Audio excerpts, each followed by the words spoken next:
Shalom inshuti bavandimwe ndabasuhuje mu izina rya Yesu Kristo.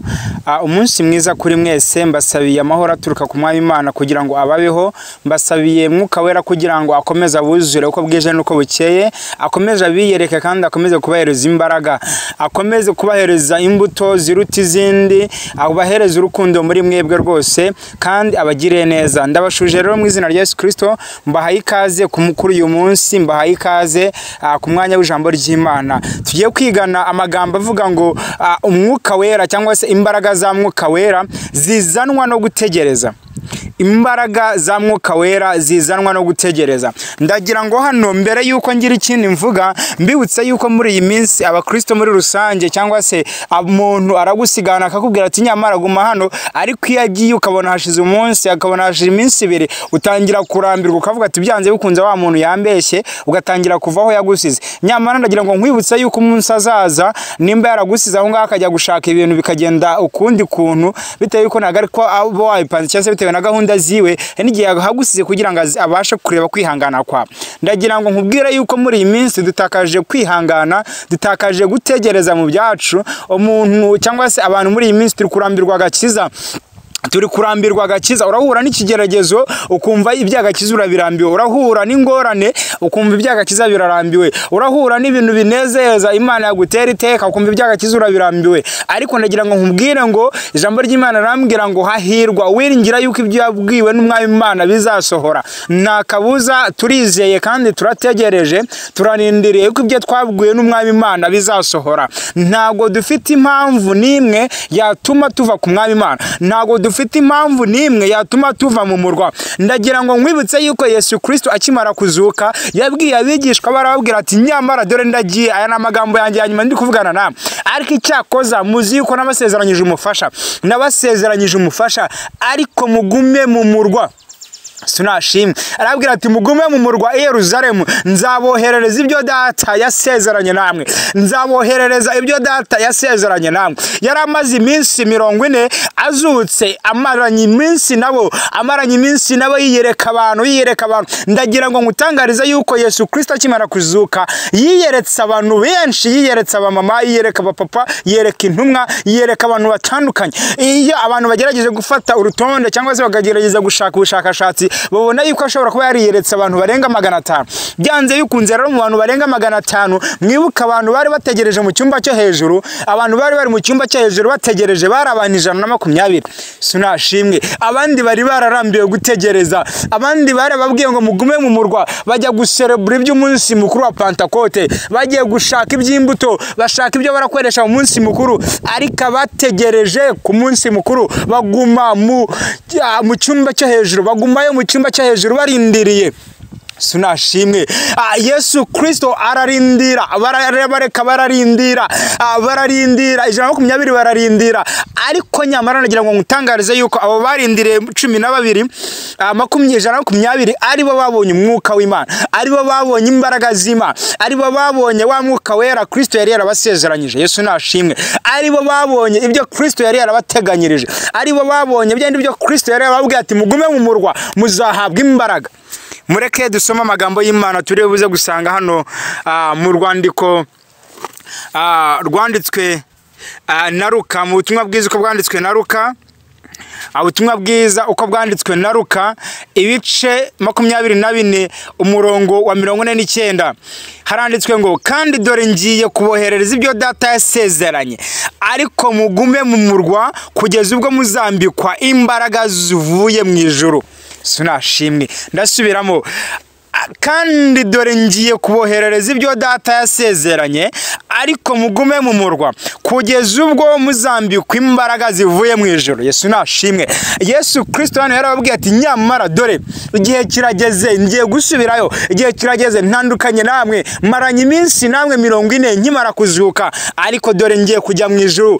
Ariko nubwo ngiye, nabasezeranyije ko ntabazabasiga nk'imfubyi, nabasezeranyije yuko ntabasiga mwenyine, nabasezeranyije yuko nzaboherereza umufasha, nabohererezeranyije yuko nzabasabira data wa twese akaboherereza umufasha, ari we mwuka wera. Ariko kondisiyo ngiyi, Sunashimwe, kondisiyo ni iyi ngiyi, kondisiyo ni ukuguma mu murwa. Sinashimwe abakristo muri iyi minsi kondisiyo Imana yaduhaye kutava mu rusengero, Imana yaduhaye kutava mu rusengero gukomeza tugakora umurimo wayo, ariko turarambiwe, tuvuye mu murwa mwa Imana turengere, tuvuye i Yerusalemu kandi niho hari amahirwe yacu, tuvuye i Yerusalemu kandi niho tuzahererwa imbaraga, tuvuye i Yerusalemu kandi imbaraga zacu niho zishingiye. Umunsi mwa Imana yazanye za mbaraga zivuye mu ijuru azasanga tudahari. Sinashimwe Imana uduhereze gutegereza muri iyi minsi. Reka nze mbahereze urugero rw'umuntu wabashije gutegereza akabasha kubona ukuboko kw'Imana.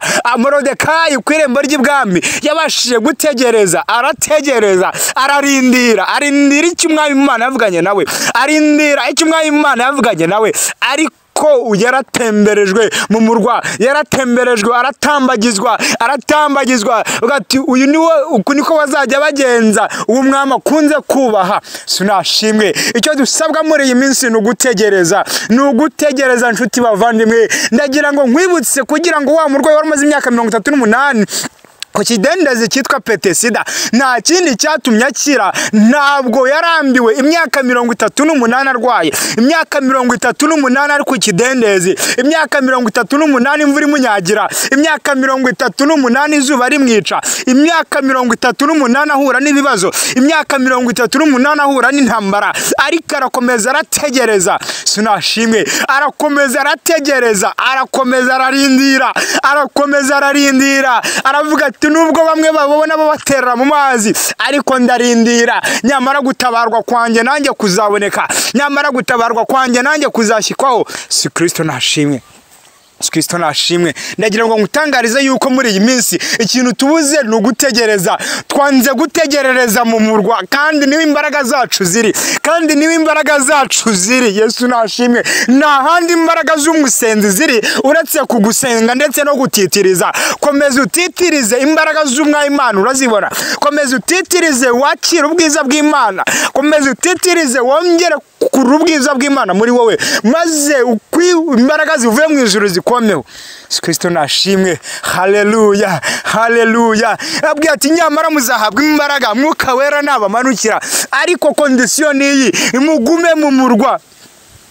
Iyo usomye ibyakozwe n'intumwa igice cya mbere umurongo wa 4, nabwo yarababwiye ngo nuko abataraniriza hamwe abategeka kutava i Yerusalemu, atahubwo murindira ibyo data yasezeranye, ibyo nababwiye. Yesu nashimwe yabategetse kutava i Yerusalemu mu murwa, ariko abantu bamwe bavuyemo baravuga ati mu murwa tuvuyemo, ahubwo tugiye gushaka ibyo tuzakoresha ku munsi mukuru wa Pentekote. Nyamara bamwe basanga barategerezaga, basanga bamwe bari no mu cyumba cyo hejuru ari benshi, ariko sinashimwe hariho uwategereje, hahirwa wabwiwe, wumva yuko ibyo wabwiwe n'umwami Imana bizasohora. Nta kabuza turategereje, turarindiriye.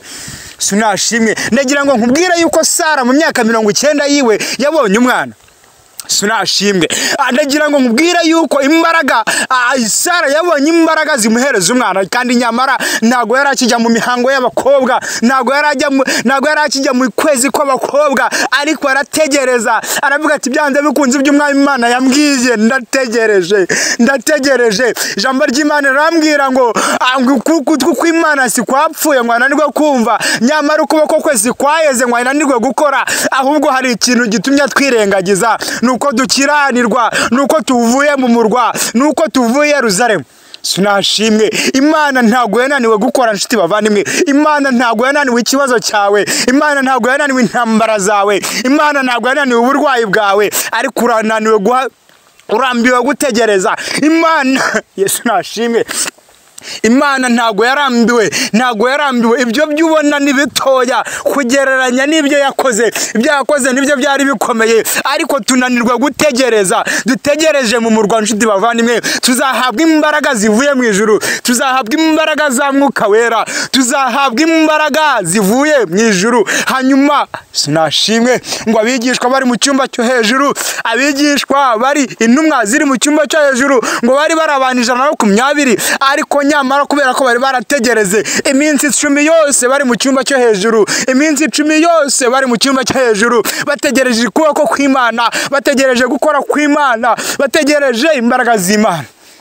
sinashimwe bararindira turindirire mu murwa nshuti icyo dusabwa ni ukurindira Kristo duhana umugisha icyo dusabwa ni ukurindira umwami Imana duhereza imbaraga zo kurindirira mu murwa Imana duhereza imbaraga zo kurindira tugafata icyo yadusezeranyije umwami Imana duhereza imbaraga zo kurindira tukabasha gufata icyo yadusezeranyije sinashimwe turindirire mu murwa ko nahandi gutabarwa kwacu kuri nahandi gutabarwa kwacu kuri uretse mu kurindira Kristo duhana umugisha ndabashimiye ariko ndababwire ngo turindirire mu murwa icyo kibazo cyawe ntago ari cyo gikomeye icyo kibazo cyawe ntago kiruti cyo wa mumama wa muntu wari umaze imyaka 38 ku kidendezi ndagira ngo nkubwire ubwo kandi kurindira kwawe kuzagirira inyungu abantu benshi sinashimwe gutegereza kwawe kujya kubasha kugira inyungu abantu benshi intumwa zararindiriye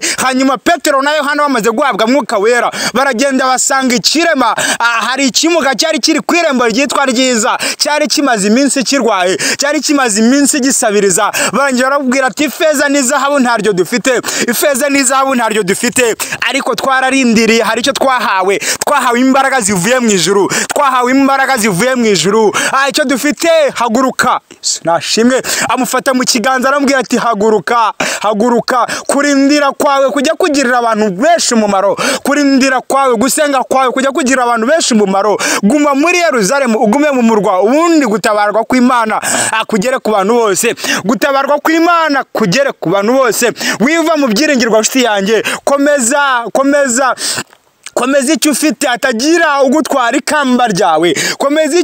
atagira ugutwara ikamba ryawe ijambo ry'Imana rirambwira ngo dore ndaza vuba nzanye ingororano ese naza agasanga ntabwo hari biragenda gute naza agasanga wagiye biragenda gute dore ndaza vuba nzanye ingororano kugira ngo mpembe buri muntu wese bikwiriye n'ibyo yakoze rindira mu murwa rindira ukomeze gukora ibyiza rindira ureke kuva mu byiringirwa ureke kuva mu byiringirwa nshuti yanjye komeza urindire mu murwa komeza urindire Yerusalemu turakira imbaraga za mwuka wera turakira imbaraga zivuye mu ijuru turakira ibitangaza by'ihoraho ariko nurindira ijambo ry'Imana ryarambwiye ngo cyakoza muzanshaka mumbone nimunshaka n'umutima wanyu wose gushaka Imana nta kundi nuko umushaka ubudasiba nugusenga ubutaruhuka nugutitiriza nukwihangana mu murwa duhura n'izuba ari byo bigeragezo mu murwa duhura n'imvura ari byo bigeragezo ariko ijambo ry'Uwiteka arambwira ngo munyure mu irembo rifunganye kuko irembo ari rigari n'irembo rijyana abantu kurimbuka tugomba kurindira mu murwa nshuti nurindira uzicwa n'inzara nurindira uzahura n'ibibazo nurindira izuba rizakwica nurindira bizagenda ukundi ariko rindira gutabarwa kwawe kuri hafi sinashimwe gutabarwa kwawe kuri hafi ngo iyo urugamba rukomeye burya ruba rugiye